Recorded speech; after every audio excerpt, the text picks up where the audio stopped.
Nakausap ko si Digong kasi he's very sincere din kung paano pinapaliwanag yung ibang tao na andun yung sinseridad niya. Nagulat ako, sabi ko, di ba ito yung pagka nasa media, nagmumura? Sa Malacanang, nung kausap ko siya, talagang he was really there just for as the father of the Filipino people. Yung ganun siya magsalita. Kaya natouch ako sa kanya nung ganun. Saka nagdi-dinner pa nga siya, meron akong event na noon, nagpaalam ako na, Mr. President, pwede ho bang hindi pa kumakain pa kayo magpaalam na ako sa inyo? Meron pa ako next event. Oo naman, pumunta ka na. Kailangan niya, puntahan mo yan. Ganun siya kabait, napaka down to earth niya. Kaya,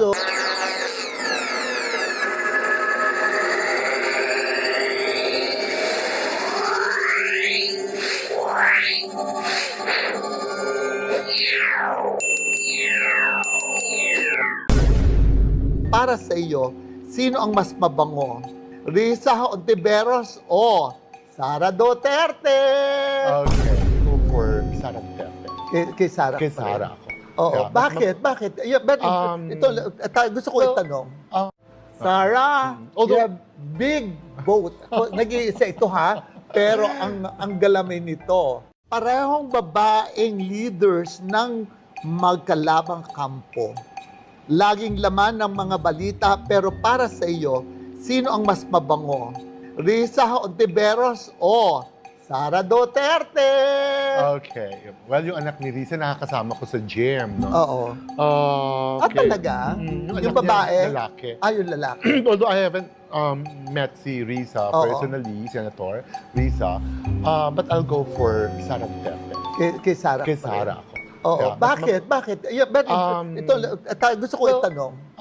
I met naman kasi Marcoses, I'm close to Imelda Marcos. I met Digong sa Malacanang. Nung nakausap ko si Digong kasi, he's very sincere din kung paano pinapaliwanag yung ibang tao na andun yung sinseridad niya. Nagulat ako, sabi ko, di ba ito yung pagka nasa media, nagmumura? Sa Malacanang, nung kausap ko siya, talagang he was really there just for as the father of the Filipino people. Yung ganun siya magsalita. Kaya natouch ako sa kanya nung ganun. Saka nagdi-dinner pa nga siya, meron akong event na noon, nagpaalam ako na, Mr. President, pwede ho bang hindi pa kumakain pa kayo magpaalam na ako sa inyo? Meron pa ako next event. Oo naman, pumunta ka na. Kailangan niya, puntahan mo yan. Ganun siya kabait, napaka down to earth niya. Kaya, saka si Sara rin kasi. Kaya ginusto mo si Sara because of the Digong. father. Because of the father. Are you telling me that you're going to push her for the presidency this Yes. coming Yes, I think. 2028? Yeah, I think kay Sara, if ever, yes. Yeah, para lang sa father niya. Sara, Although- you have big vote.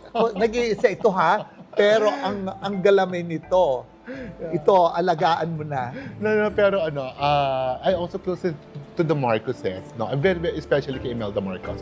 We usually oo. have dinner pagka Pagka first may merienda Tuesday. siya, nag-iimbita Yes, siya. oo, sa Sa Malacanang. Oo. Every first Tuesday, di ba? Nandun din ako. Ako, ilang beses Oo. ako nagpunta doon. Oo. In fairness, I like the merienda. It's so merienda Filipino. siesta, correct. Oo, Pilipino-Pilipino. May I love kantahan, that. sayawan, di ba? Oo. Ayun. Kasi yun daw ang gusto ng lola mo eh. Correct. Oo. Ni nanay. So ito na,